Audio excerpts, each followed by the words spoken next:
If you're an agent and you've ever been scrolling through Zillow and wondering why all the good deals seem to be gone by the time you find them, this episode is going to change how you think about finding properties. The best deals that we've ever gotten were never on the MLS. Not because we got lucky, but we went proactively going out to find these deals before anybody knew they were available. Today, Nico and I are going to walk you through exactly how we do that. We're talking driving for dollars, targeted postcard campaigns, wholesalers, estate attorney relationships, and one story from Nico that involves a homeowner in foreclosure, ready to go to auction, and a phone call that turned everything around and turned into one of his best deals. And we're also going to be honest about which strategies make sense for you as a beginner and which you can save for later. Not every strategy makes sense for you, depending on the stage. And I'm going to walk you through exactly how I used one of these strategies to lock up 2 properties down in Danville, Virginia. Nico and I are going to walk you through exactly what we did step by step. And by the end of the episode, you'll have a short list of real strategies that you can go and implement this week. No big budget and no special connections required. Let's get into it. Ding, ding, ding. All right. Do you mind sharing how you and Brian locked up these 2 properties in Danville through a few postcards that you worked with DealMachine? Yeah, of course. So Brian and I were doing what we call a sprint in one of our real estate communities that we're a part of. And we use DealMachine to kind of tailor a list, send out some postcards and send those out. And we realized it was a strategy that was actually working when we started getting phone calls from interested sellers that wanted to offload their properties. And so I'm going to jump into a little bit more detail on that later on in the episode when we dive a little bit deeper into DealMachine. So if you're listening and you want to hear the story, you got to stay tuned. Before Nico and I get into the specifics of how we secured our off-market deals, why don't we start with the basics of what an off-market deal actually is and explaining why a seller would even want to sell off-market by listing their property on the MLS. What is it, Nico? Tell us. So an off-market deal is basically how it sounds, right? Any property that you can secure or you can buy or sell that isn't on the MLS, the multiple listing service. That's what all the agents, worldwide use to sell and buy properties. So think of it of all the Zillows, the Redfins, Realtor.com, Homes.com. They pull all their information from the multiple listing service. And that's where you get the most exposure. So most sellers would probably get the most eyeballs and get a higher sale price if they end up going on the MLS. But your second part of the question is, why would somebody decide they want to sell off market, right? There's a few different reasons, and it might not make sense for everybody. So we're looking for the type of sellers that maybe they need speed, right? They're going through some hard times. I'll talk a little bit about a story of one of the sellers that I worked with that really needed to sell a property before they went in foreclosure. So that can be a type of seller. Maybe they really need the cash right now. So they need the tangible cash to buy something else. Maybe their property isn't in the best condition, right? So their home is in despair. They have a hole in the roof and they know if they go on the MLS, any buyer that they find is most likely going to be an investor because the home might not qualify with the lending standards currently. So the condition can play a big part. Privacy. So if they don't want their home on the MLS, which goes online where everybody can comment and say things, they don't want people to know. They don't want their neighbors to know that they're selling their homes. Maybe they want to kind of keep it private. That can also kind of tie into like the condition. Maybe they're embarrassed about the way that their home looks currently, and they want to kind of keep it private and do a private sale. That could be a reason why somebody wants to go off market. Again, maybe they're in distress, like not the actual property, but they're in distress. Maybe they ran off financial hard times. They're unfortunately going through a divorce or a death or something like that. And they have personal distress where they're like, I need to sell this property, off market or to the quickest buyer. And that's why they decided to go off market. Another one that I actually ran into is title and legal issues, right? So, in order to sell a property online on the market, you need to have a clean title, meaning there's no liens on the property.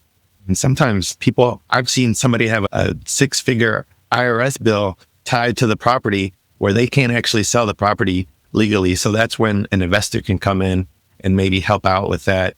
As we all know, the IRS always wants their money, and things like that could take some time, right? So if you decide to go on the market, it might not make sense. Most buyers are primary homeowners and they want to buy the property to live in.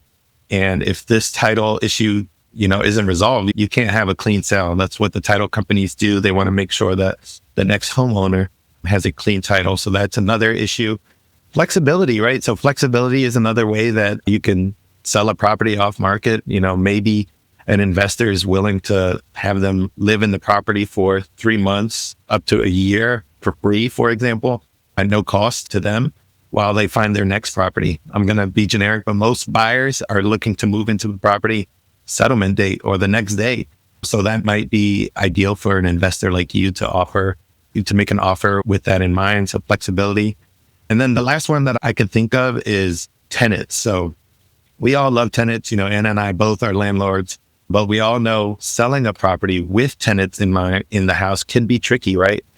Trying to show the property during working with the tenants at times, windows, it's not ideal. And put yourself in the tenant shoes. If they know that their home's going to be sold, they don't know the new landlord or things like that. They might make it very less appealing to buy a home with the tenant. Maybe they're, doing certain things to make it look less appealing because they don't want to move. There's a lot of uncertainty with the new landlord.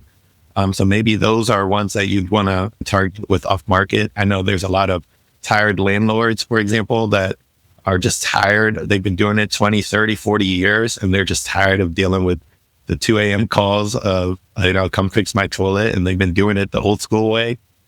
So tenants can be another reason why people are looking to do it off market. So we're not looking for every seller. When we're thinking about off market deals, we're looking at the niche, the people that maybe fit in one of those or multiple of these categories that would make sense to sell off market rather than on the market. Sure.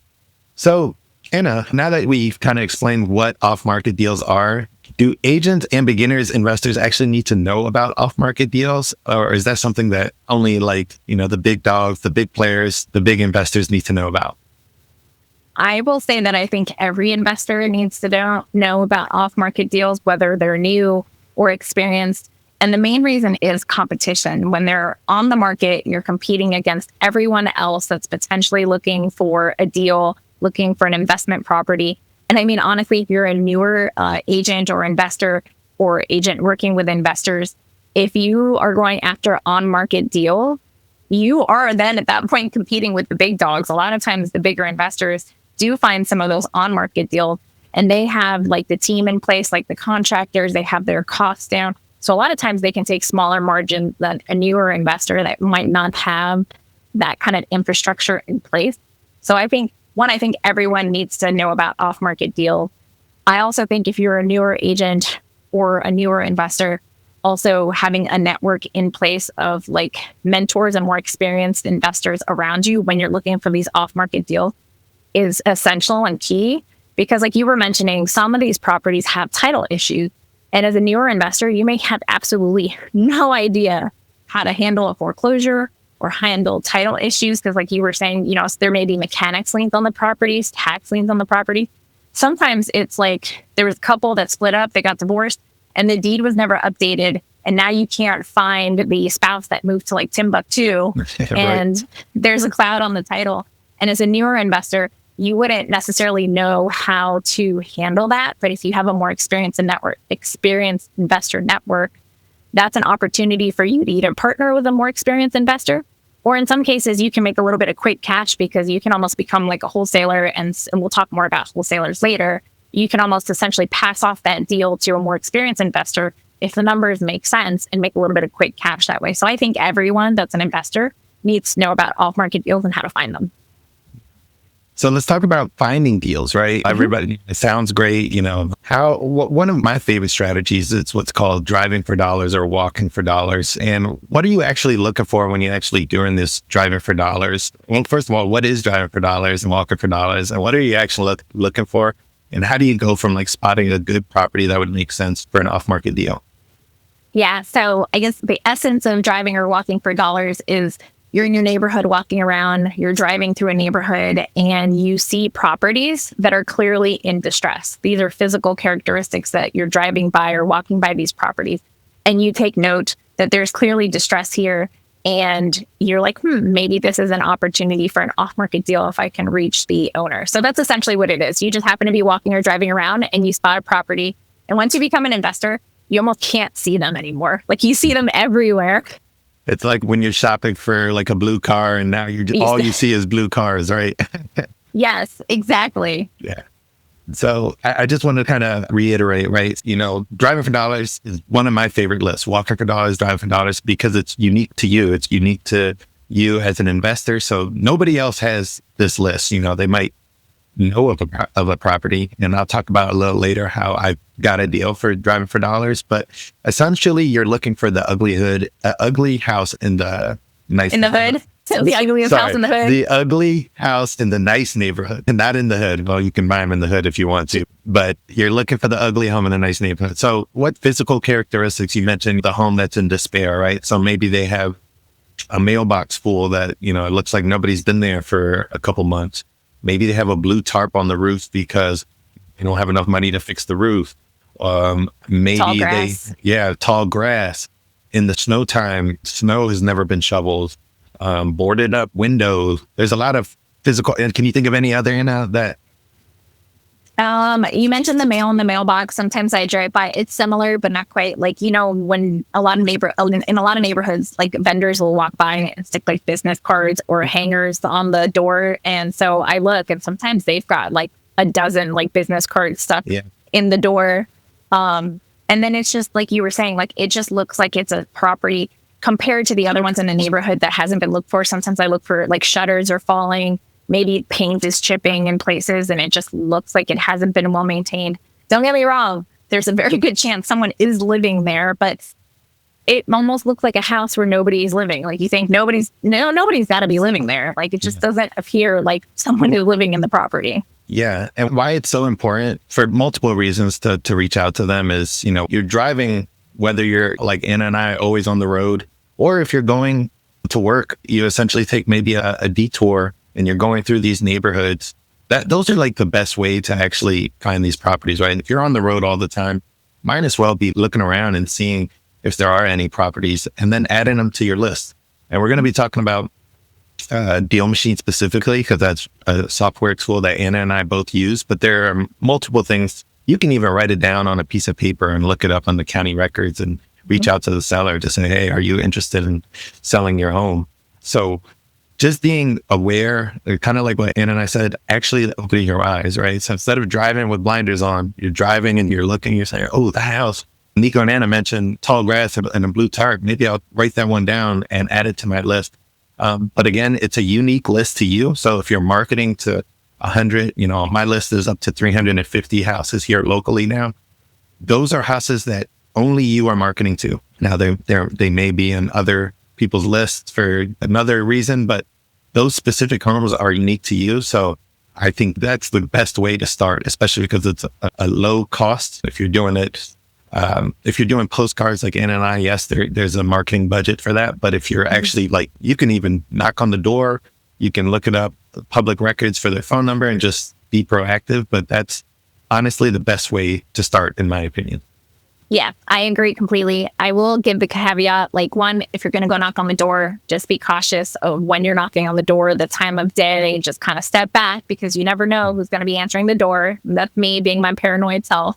Yeah. If you're an agent, which you should be if you're listening to this podcast in most cases, if you're going to be looking up a phone number, you do have to be careful as a licensed agent to make sure they're on the do not call list. Right. For us, we're part of a brokerage, we're part of EXP, and we actually have access to an app that we can type in a phone number and it tells us whether or not it is on the do not call list.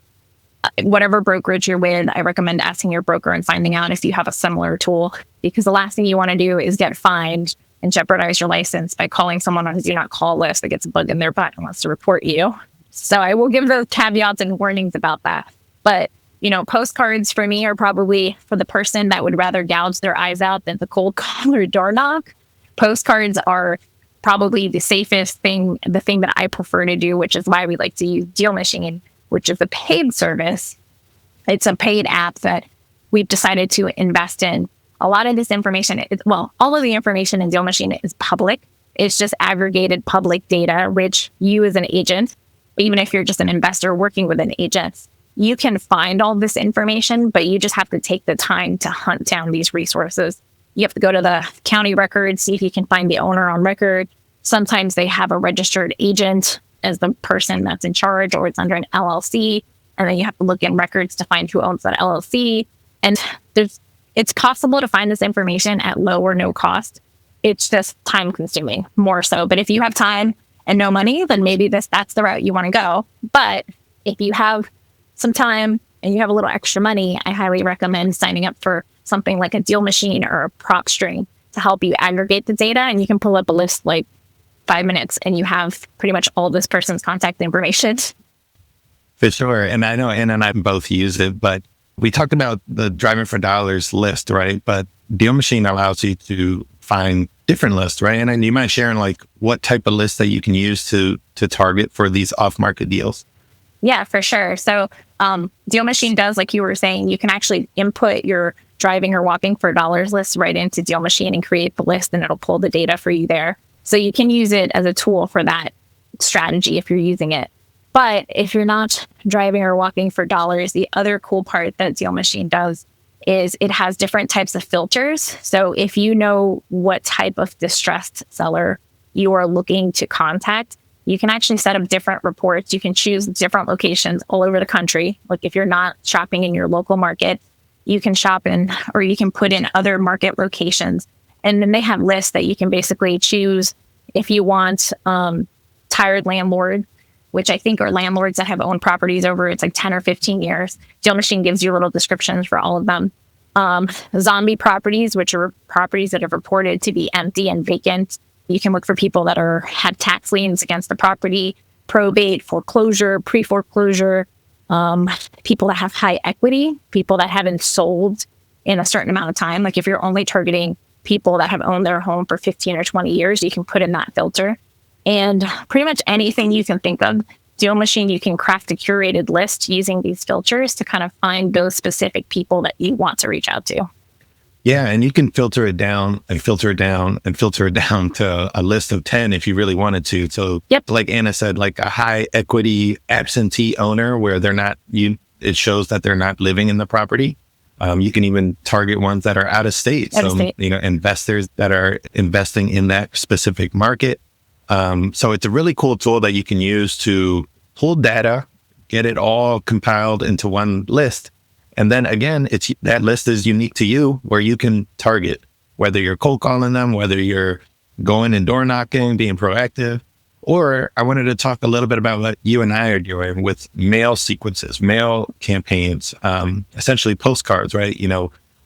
I'm sure anybody who's listening who owns a home have gotten these cards where they say, hey, I want to buy your home. I want to buy your home cash and things like that. But I'd love to hear about you and Brian, your strategy on how you actually use the mail sequence through DealMachine to buy these properties off market. Yeah, for sure. And before I jump into the story, I will add to DealMachine characteristics. You can narrow it down by type of property also. So if you're looking for multifamily, single family, condos, whatever, it lets you do that as well, which is super cool. And if you do find a property, it skip traces, which essentially finds all the contact information for that person. It does tell you if they're on the do not call list, but it also can show you the rest of their portfolio, like any properties that are affiliated with that name as that person is the owner. You can actually, I know some people probably think this is creepy, how much information we can find, but we can actually see a property owner's portfolio. So maybe we come across one property and realize like, oh, wow, they have several. Like maybe this is a potential for buying a portfolio versus just a deal. So those are some other cool characteristics that you can do with DealMachine fairly quickly. Instead of having to go through and dig through public records, you can do that in minutes with DealMachine. So just wanted to put that out there. So our deals, as far as they go, I mentioned before, so we're Nico and I and Brian, my husband, and Jess, his wife, we're all part of a group called Rental Property Mastery. And we like to do sprints. It's kind of like challenges where we're like, how many off-market deals can we find? And we all tend to use DealMachine. So we were doing one of these off-market sprints, And we hadn't broken into the Danville, Virginia market yet. We knew that we wanted to. Brian and I knew that we wanted to. So we created a list and we did like out-of-state owners or unoccupied, or what is it? Not Absentee. owner-occupied. Absentee. Thank you. Mm-hmm. Absentee owners. And we ended up coming up with a list based on the criteria. It was probably like 150. It wasn't a super huge list. And we did that intentionally because we were kind of testing the waters because we'd never done the postcard campaign through DealMachine before. And so part of the sprint was teaching us how to use DealMachine. And the cool part is DealMachine like actually has software built into it where you can use one of their pre-made templates for postcards, or you can create your own postcard template, which we did. And it looked like handwriting. And it just said, my name is Anna. My husband and I are investors in the area. And we'd love to talk about buying your property at a fair price, quick close. Please give me a call. Super short postcard. And so you can design it in DealMachine. And basically, like Nico was saying, set up a campaign where that same postcard went out to this list of homeowners. We set it up. I think it went out every 3 to 4 weeks. And then you can set it up to happen for a certain number of times. So I think we did every 3 to 4 weeks it went out. And we did it for a total. We said, we want you to do that a total of like 5 times. So every 3 to 4 weeks for 5 times, it would send out this postcard. And so we actually started getting phone calls from these postcards. Some of them were people that wanted to sell, but maybe they wanted too much. They were just curious about what somebody was willing to pay for their property. Some of them were other investors, which honestly was kind of cool because we ended up meeting some of these people in person and we didn't buy from them. But now we kind of expanded our investor pool, like network in that area that we didn't have before. And then we got 2 phone calls from different owners, different times. And we ended up securing 2 properties off market from the owners that were not living in the properties. One was a duplex, 2-bedroom, 2-bath duplexes in Danville in a really like up and coming area. And the other one was a huge single family home that we were able to get special permission to turn into a duplex. So now we have 2 duplexes in Danville thanks to these off market postcards. Yeah. I love this strategy and I love the story because I know we've shared it a few times on our show. But this particular property, it took a little negotiating, right? When you get this phone call, I remember the first time I got a phone call, I was like, what the heck do I say now? Like now that I actually have a lead. But how did that look like when you actually got the call to when you actually met to when you actually got it under contract and closed? So the first one we got, I'll be honest, I let Brian handle the questions for this one. But because of the community we're a part of, you can probably use AI, ChatGPT, or Claude and create a list of questions yourself. But if you're a part of the community or an investor network, just ask. I'm sure that someone has a list of questions. So essentially, when we got the phone call, we just started asking questions. They reached out. We set up, if we were busy, we set up an appointment time to call them back. And we just asked them, why are you looking to sell? It's in a great area. What's the bed, bath? What's the condition of the property? How old are the systems? We did not throw out any prices right away. It was more a discussion it was more of us asking lots of open-ended questions to understand the property, why they were looking to get rid of it, what a price point might actually look like at some point in the future, how quickly they were willing to close. So that was the first one. And then that conversation went really well. So in a lot of cases, I know some of our investor friends will send a contractor or an attorney, or not an attorney, a contractor or an agent over to scope out the property for them if they don't live in the area. We live about 4 hours away. So I guess we could have done that, but we wanted to go down. We wanted to see it for ourselves. We wanted to meet the owner and kind of make that connection. And so we did drive down. We walked the property with him. It ended up being that he was a city council member and a local realtor. And he's a super nice guy. I'll say we've become, relatively good acquaintances or friends with him. And now he's like the vice mayor. So that was one of those instances where going down and doing the face-to-face thing was actually like a really good idea because we were able to meet someone and network with someone that we will likely do business with or work with in the future. So we talked to him about pricing at that point after we got a chance to walk the property and see the condition with our own eyes. We drafted the offer or the sales contract, and then we ended up getting the financing in place and we ended up closing on that one. The second one was similar. It was a phone call. Brian kind of asked a lot of the similar questions. got a lot of like answers about the property condition, why they were looking to sell, things like that. And then he actually drove down by himself because I was away at a conference in Georgia. And I got a phone call and Brian's like, hey, babe, I bought you a house. Yeah, happy birthday. Happy birthday. And I was like, yeah, because actually it was in May. I think it was right like the week after my birthday. He's like, hey, babe, I bought you a house. And I was like, I thought you were just going to go look at it. Got it under contract, right? But he did. He got it under contract. They were chatting. The guy wanted one price. And after Brian walked the property and got some rapport built with him, like I think the person wanted $75K for it at the time. And Brian was able to get it for 62. So, I mean, don't get me wrong. Both of these places needed extensive work. Neither one of them were turnkey properties. They were both gutted to the studs and they needed to be redone. But Brian was like, wow, okay, 62, let's go. So I got home and we were pending closing on a second house down in Danville. Love it. And that's a cool story because like, you know, Anna and I are both agents, right? We're busy. We have our own agent business going on. But for those who are listening that are interested in off-market deals, even if you decided to list them yourselves, right? Like these are ways that you can generate leads with, you know, if you're like Anna and I using it semi-passively, but through the mail campaign, that's exactly what I did on my last deal. And I know I shared a little bit about it, the foreclosure lead. So I'm going to try and make this as concise as possible, but driving for dollars. I love doing it. I add properties to my list weekly. And this specific property, I drive by it all the time when I am going to the grocery store. And I was with my then fiance, now wife, and just like, wow, this would be a really cool property to buy. And I added it to my list. And again, kind of similar to what we talked about earlier, it had overgrown grass. The roof had a hole in it. Just looked vacant for years, even before I got in real estate. So I knew of this property and I was like, it would be a really cool property to own. Long story short, I did what Anna was talking about, set up a mail sequence, you know, hey, my wife and I are looking to buy properties in the area for our retirement plan.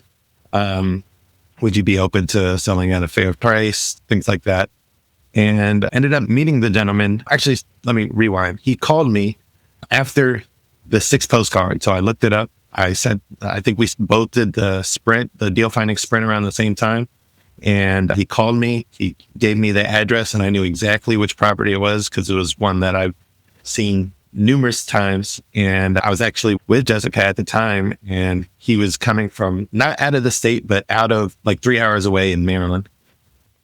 He gave me the address. He called me out of the blue, right? I was in the car and I was like, oh yeah, like, you know, I'd love to see the property. So went to see it that day. And I'll never forget when I walked in with Jess. I see these ugly properties all the time. I tour them. I work with investors, but I'm like looking at her face while I'm talking to the seller. And she's like, what the hell you got me into? You know, what was this the one with the chalk outline? Chalk outline inside, graffiti on the walls. And when I say it looked ugly on the outside, it looked even worse on the inside. And again, asking open-ended questions, trying to understand the story. And the story was basically, you know, he moved away. The home's been vacant. There's I think some people broke in and maybe lived in there for a few months or years, but it was currently vacant. A lot of junk in the house. So I told him I had a number in mind of what I thought rehab costs would be, but I said, hey, I want to come back tomorrow with my contractor, who's my dad, and just kind of confirm the numbers, and then we can give you like a real offer. So that was a Thursday. I met him that Friday. And again, just, you know, got similar numbers to what my dad was saying. And that's when he kind of dropped the bombshell of, hey, I'm in foreclosure, right? You know, today is Friday. It was Friday afternoon, actually. And he said, if I don't sell the property by that upcoming Tuesday, then I'm going to lose the home to a foreclosure auction. So I'm like, you know, usually sales, and you know, what we talked about off-market deals, right? Speed was important for him. He needed to get it under contract by Tuesday. Now, me being an investor, I was trying to use all my resources. So I talked to my private money lender who lives 2 blocks away. He knew of the house. I gave him the situation. And long story short, we were able to stop the foreclosure. We met with a title attorney. So having relationships in the business really helps. And we got it under contract and stopped the foreclosure. For anybody who's listening who's ever done a foreclosure, he was in foreclosure and bankruptcy. So we had to, this was a learning experience for me because technically he can't sell the property. He had to go through bankruptcy court, which took another, I want to say 8 weeks. So we were going through that process and in the time, and then we finally got to the closing table about 2 months later and we got a great deal. So that was, if you've been listening, that was our latest deal we've been working through. We renovated it. We actually just refinanced a couple months ago and now it's up on the market for rent. So this will be our BRRRR project, but just another story of how mailers and being proactive to set up mail sequences to go off market that anybody could use to find sellers that are really motivated. Like this gentleman was really motivated to sell this property and it ended up being a good deal, a win-win for not only him because he doesn't have a foreclosure, a win for me, but also my private money lender who knows the area and it could help the market appreciate, having a home that's dilapidated in the area is never good. So it ended up being a good overall story that anybody can do if you're actually going out, being proactive and looking for these off-market deals. Yeah, I do want to add to that because I know some people may be listening to your story just now and be like, that timeline, I don't understand. If he was going to auction on Tuesday and bankruptcy court 8 weeks. So I want to jump into the specifics. In this episode, I think maybe if the audience wants to hear it, this could be a more detailed episode that we can go into the specifics. But I know this is where relationships mattered because you had a really good title company and a real estate title attorney that helped you craft the deal to stop the foreclosure, be able to wait the 8 weeks. So I just want people to understand that it wasn't just there were other parties involved and this is where the network came in and we can dive into that in another episode. So make sure you subscribe so that way when we do talk about the specifics, you can hear how Nico was able to save this guy from foreclosure, get a cool property that now is an investment property. Yeah, for sure. Relationships matter. And yeah, I wouldn't have been able to do that with a rockstar title attorney that was able to really walk me through the whole process of bankruptcy and foreclosure because I've never done it before. I've learned a ton. So if you're in Maryland and you want to find those deals or work through a deal like that, definitely reach out to me. But speaking of relationships, and I know you and I both, host local meetups and wanted to talk about another source that you can get off-market deals, and that is wholesalers. So what's a quick overview of what a wholesaler is, Anna, and how can they benefit you as an agent, as an investor for finding these off-market deals? Yeah. So essentially a wholesaler, I kind of mentioned it earlier, like if you yourself or someone to find a good deal, but maybe it's not a good deal for you, but you have a network of investors. I'll say the wholesaler is the deal finder. They are the ones that usually do the cold calling, the door knocking. They find a deal. Usually it's off market, not always, but it's off market. And then they look to sell that deal off to an investor. And there's usually a fee. So they make a spread. So, they may be buying a house from an owner for $100,000, but then they sell it to the contract to an investor for $110,000, and they collect that $10,000 in between as their finder's fee. So essentially, that's what a wholesaler is.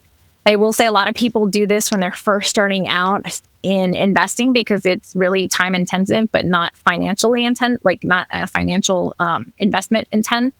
But depending on your state, I will say just be aware because recent years, states have cracked down on wholesalers. And in a lot of cases, if you're doing, like in Virginia, I think if you do more than 2 wholesale deals a year, you now need to be a licensed agent or affiliated with a licensed agent just because it was the Wild West for a while. So they want to make sure that people are doing things correctly. So that's essentially what a wholesaler is.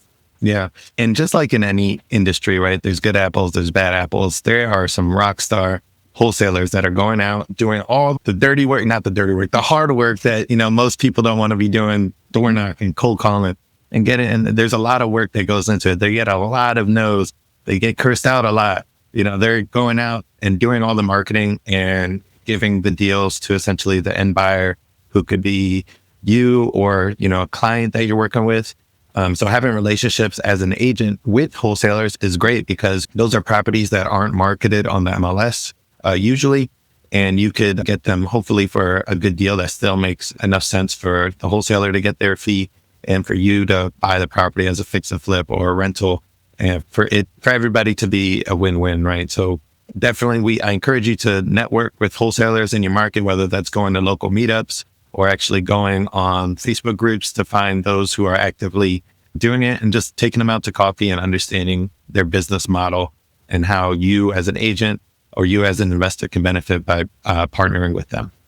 Yeah, I will say on finding a good one, at least for me as a rule of thumb, like sometimes you'll go like on, if you get on a wholesalers list or if you go on Facebook into investment groups, and then there's oh my gosh, there's an app that we learn about in Cashflow Breakfast Club, and I forgot what it's called. Investor Lift.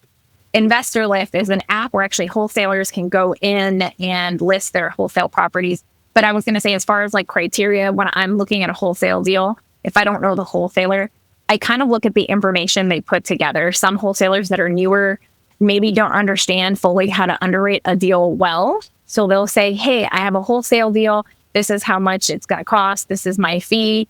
And it's very basic data. And then you have the ones that I'll say are probably the rock stars, that they list the property, you know, how it is now, how much they think renovations are going to cost, what the ARV is, you know, cap rates. Like they actually underwrite the deal and then provide those details to the potential end buyer. And to me, that's one sign of like a rock star wholesaler that knows what they're doing.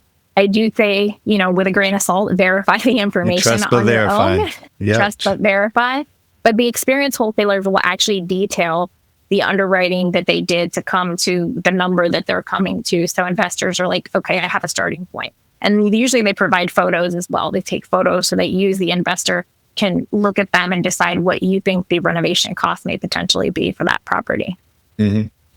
So let's do a quick round of other strategies that Anna and I haven't done personally, but are also great strategies. So they're probate leads. So when somebody passes away, it goes into probate.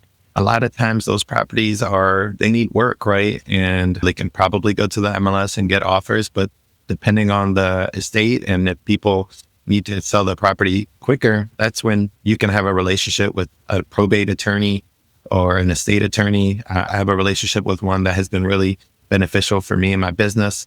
So if you're an agent, maybe you can reach out to them and, you know, get listings. But even if you do have a relationship with this attorney, you can have a relationship with investors that you might be able to connect the dots before you go on the market. So that's one list. What about like code violations or tax?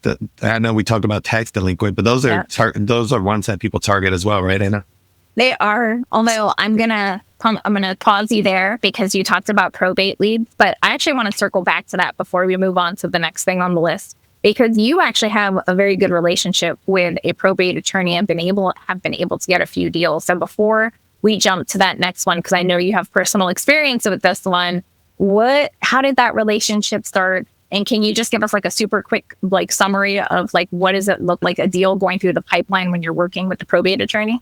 Yeah. So this is, I don't want to say lucky or being at the right place at the right time, but having a dad that's been in contracting and construction and real estate, basically my whole life, has been really helpful for me, not only for my own investments and doing rehabs, but the relationships that he has, right? So he has a great relationship with an estate attorney. So when properties come to him, usually my dad comes in, does some repairs with the estate's permission, and gets it ready for resale. So that's initially how I got licensed, because my dad was like, Nico, like, you know, you should get your license. We can keep it all in house. But yes, I ended up building a relationship with this gentleman. He really trusts me because I've been working with him for some time. So this is going to take time, right? You're going to have to, you know, maybe you're not lucky like me and have a relationship already. Maybe you have to go take them out to coffee or lunch and understand how it works when somebody passes away, that you can add value as an agent, right? So that's what I was trying to do, is just add value, add my expertise. You know, if a home is in the market, hey, this is what I think it could sell at as is. This is what I think if we did some cosmetic work. This is what I think if we did a full rehab. And offering that knowledge with facts from the MLS of how it could help the seller, right? You know, give them options. We talk about this all the time, giving options to sellers and what makes more sense to them. Sometimes it makes sense to just sell it as is. And that's when, you know, you can come as an investor. A lot of these homes haven't been touched in 50, 60 years. So you can imagine the type of work that needs to be done in order to get market value. So if you know an investor, if you're an investor yourself, you can submit offers, or if you know somebody that's looking in this particular neighborhood, this particular zip code, say, hey, I have one that's come to the market. Would it make sense for you to buy it? So long story short, building relationships with industry partners, lenders, title attorneys, home inspectors, property managers, all of these, and understanding what you do as an agent, understanding how you can help investors, and being the hub of, anytime somebody thinks of real estate, they think of you, can really be beneficial for you and for your business. Yeah, I agree. And I guess I will say, I acknowledge I haven't tried this myself, but I have heard from other agents that have been successful with this. I'll throw this out there if you want to try. If you don't have a prior relationship with a probate attorney or have a dad's relationship with a probate attorney, it's like with clients, right? Like maybe you send a letter, you look up probate offices in your area, you send a letter of introduction, introducing yourself and what it is that, like, what you have to offer. Maybe you say you want to partner with them, and, maybe you have people that have asked you for probate attorneys or estate planning attorneys. And this is something that you can offer them as like, hey, I would love to put you on my vendor list as like a preferred, resource for my clients that are looking to set up their trusts or their estates. And you start building that relationship that way. Like Nico said, it might take time, but maybe it's as simple as sending a letter. Maybe it's as simple as stopping by the office and dropping off some donuts without being creepy. And just putting a face to a name. I've done that before, like with my dentist. I'll bring a box of donuts and I take my business card so they know, like, oh, that's the person that dropped off the donuts. But then, like you were saying, offering value, like tell them you would love to put them on your preferred, like, resource list. And that, and if you start to have clients, ask them to, hey, please let them know that I'm the one that sent you, or do the warm handoff. And then if they start to see that you're actually following through and actually trying to help them build their business, I think that's a great way to get reciprocity. At some point, they may decide, okay, I had a number one, you can be my number two, or maybe I like you better than my number one, and now you can be my number one. Yeah, I mean, provide value, pay it forward, and don't do it like expecting anything. But if somebody for me, like if somebody gives me leads, of course I'm thinking about them when I'm thinking about, an estate attorney or vice versa. So it's just, like you said, paying it forward, and then having these partners, you help build their business, they'll help build yours. I know we are running close on time, but I just wanted to talk about code violations and tax delinquent lists. Yeah. Those are ones that you could target. Those are all public records. You can go out, you can even use DealMachine to find ones that have been flagged, and you can reach out to them to see if they're open to selling off market. But I did want to talk about networking meetups. So networking, investor meetups, there's tons locally. We're biased. We love the Cashflow Breakfast Club, but those are ways that you can meet other investors, you can meet wholesalers, you can meet title attorneys, you can meet lenders, people that are actively doing work in the industry. And maybe you could partner, maybe you could, find a deal that's in your buy box from a wholesaler. That we have a whole off-market deal segment in our Cashflow Breakfast, though, specific for those reasons, to connect to people. So that's a great spot for beginners that are, just interested in learning about it, or even seasoned investors that are like, hey, I don't have time to go out looking for deals. I need to find, true wholesalers or true agents that are going out and finding deals for me. And I'm okay with paying a fee for that. So those are great ways to also find off-market deals. But for somebody who's never done any of this before, what strategy, would you say that they should start with? And what does that week one actually look like? I mean, probably the most cost-effective strategy to start with, if you don't have a large network yet or any network yet in the investor world, is probably the walking or driving for dollars. And I would say pick a small area and just start there and drive around, write down a couple properties, even if it's just one or two. And then you as an agent, use your resources. If you're not an agent, ask an agent that maybe has resources that you can utilize to find who the owner of that property is. You yourself can go in the county records. If you look up like Fairfax County or wherever you happen to live, most of these counties have online databases where you can type in an address and it will at least give you the name of the person. It may not give you like contact information, but I would say probably the best strategy for someone starting out is doing that walking or driving for dollars. And hell, maybe go knock on the door. If you're feeling super courageous and you're not sure how to skip trace, is what they call looking up their information, just go knock on the door and have the conversation. I will say, pro tip, when you're doing that, like introduce yourself, but just start asking questions. Don't go in there and say, hey, I want to buy your property, because I guarantee you someone is going to curse you out and probably slam on the door in your face. 100%. But just kind of add value, like ask them questions, ask them about themselves. Maybe you see the lawn is like tall. Maybe you can say, hey, I saw your grass was really long, and I know someone in the neighborhood that might be able to help you with that. Like, can I help you with that? And then you start building that rapport. Just it does take a little bit of time. It's not like instantaneous, but that's one way that you can do it, and start this week, like right now. Go right now. I mean, I'm biased, but that's definitely my favorite strategy is, for beginners, anybody can really do that. And if you have a team of people doing that, like I have Jessica and my mom and everybody looking for properties to send me so I can add to my list, that is also a good pro tip. But you did spark something in my mind when you talked about agents and having tools, right? So technically expired listings and canceled listings are off market, right? So those having those tools and maybe setting a campaign, whether you're doing mailers or actually cold calling, take this with a grain of salt. A lot of agents are going to be reaching out to these individuals and you might get cursed out, but those are technically off market that you can market as well. So if you're not an agent, talk to an agent and see if they have access to that, and maybe they can pull a list for you to go out and do it. But that's another thing that I just thought about. Yeah, I love that. Okay, so now we're going to do a quick, couple quick rapid fire questions. I know I have a couple of ideas on my mind, but do you have anything that pops up in your brain as like, what's the best free or cheap way to find your first off-market deal? Anything that like, Jim? I mean, I know we just talked about this, but it really is going out and being proactive. And like I said, if you're driving to work every day, even if you have a W-2, maybe leaving 15 minutes early, 20 minutes early, and taking a more scenic way when you're going through neighborhoods and looking for these actual driving for dollar deals. I think it's the most cost effective because it's a list that you're only going to have, and you're not technically buying leads, right? You can go online and look up the phone number. You can reach out to Anna and I, and we can pull that list for you if you'd like. But I think that's the very cost-effective way to find your first off-market deal. All right. I acknowledge I probably have 3 that jumped into my mind that we haven't quite spoken about. We talked a little bit about going to a meetup. I think that's probably one of the best and cheapest ways of going to a meetup and just telling people what you're looking for, because you might be able to find someone that has one of those off-market deal, a pocket listing, whatever that may be. But the other 2 things are resources that I don't think a lot of people realize. If you're a real estate agent, there is a website that we have access to if you're part of the National Association of Realtors. That's called NARRPR. You Google search that and you get free access as an NAR member.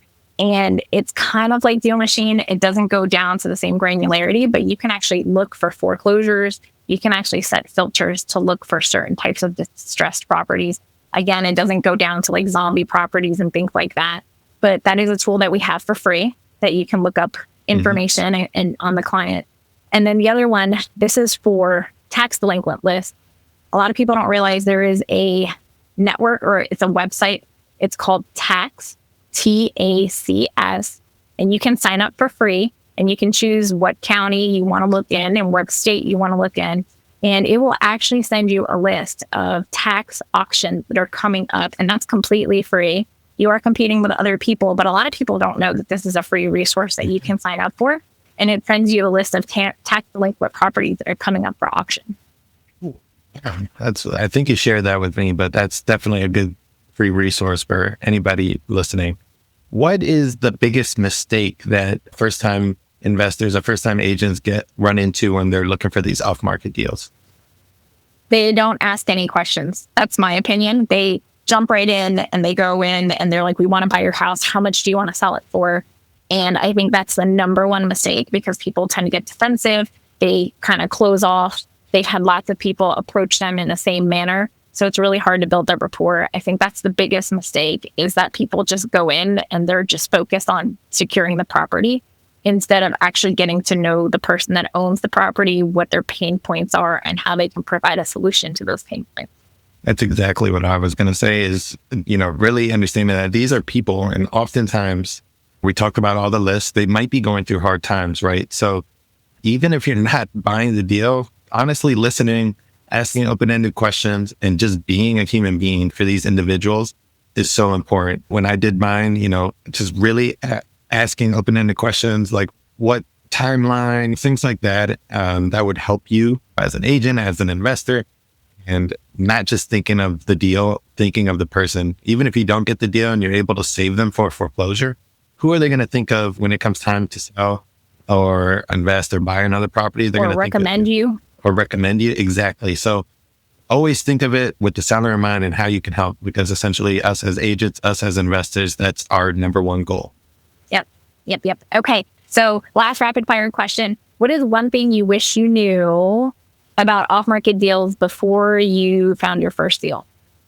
Yeah, this is, I wish I knew that not all sellers are going to be open to getting off-market deals, right? You're going to get a lot of no's. You're going to get a lot of people either cursing you out. How did you get my number? How did, because take me off your list. Take me off your list. They're going through things. And, when I first started, I just thought everybody's going to be happy to hear from me. And maybe that was just naive. But I would say, understanding that it is a numbers game and not thinking of it when you're actually talking to the seller. But if you get a no, that doesn't mean no forever. That means maybe no now. I mean, the list, you pulled the list. Maybe they were text a link with this year. Maybe next year or a couple months down the road, they might need to sell, or they're in the process of getting divorced and that they do need to sell in order for the divorce to get finalized, for example. So following up, understanding that some of these are the long game. Like I said, it took me 6 months to get my postcard foreclosure deal. So knowing that it is a long game is definitely something to keep in mind when you're talking to these off-market deals. Most of the time, they're not going to be ready to sell day one. Yeah. And it may take 4 or 5 postcards for them to actually finally call you. It's not just one postcard you mail out and you're going to get a flood of phone calls. So don't think that's the case. It is a long-term game. Maybe it is that one postcard they keep, but sometimes it's number 6 that they finally are like, man, this isn't let. I've seen this 6 times already. Let me give this guy a call. So I will say, I think we were pretty well prepared for the off-market finding sprint because we were in this community that provided a lot of resources. For us personally, I guess the one thing that I wish we knew, I'll say better, and this is for us personally, and it's probably a little bit off, is the properties we did buy were completely gutted down to the studs. We didn't have a super firm, I'll say, buy box. We had an idea of what we were looking for, and we lucked out. Our properties ended up turning out fine, but I could see where someone, if they miscalculated renovation costs and timelines, some of these whole off-market deals, you just have to be cognizant of how much you're biting off, and that you're not biting off more than you can chew, because it may seem exciting just to be able to pick up an off-market deal and be like, I did it.